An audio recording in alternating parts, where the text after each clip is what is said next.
Қарағандыдағы нөмір 3 жылу электр орталығында жаңа турбо генератор іске қосылды. Осылайша сағатына 110 мегаватт тоқ көзін және 180 гигакалория жылу өндіретін турбина келешекте қаладағы энергия тапшылығын азайтуға мүмкіндік бермек. Құны 185 миллион доллар болатын ірі жобаның басым бөлігін Қазақстанның даму банкі қаржыландырып отыр. Жаңа турбинаның мүмкіндіктерімен аймақтағы тілшіміз Ардақ Асылханұлы да танысып қайтты.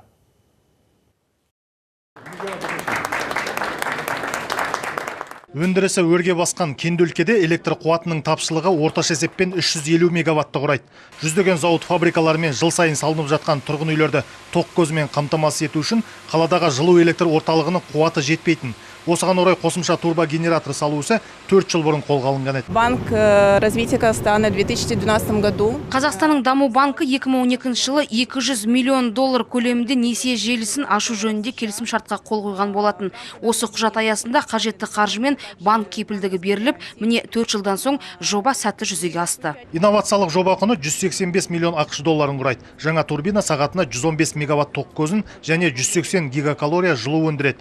Бұл қуат көзі ауадай қажет индустриалды Қарағанды өңірі үшін аса тиімді жоба дейді облыс әкімі. Бұл жаңадан қосылып жатқан энергоблок бізге ары қарай шағын және орта бизнесті, ірі бизнесті ары қарай дамыту жаңа мүмкіншілік туғызып жатыр.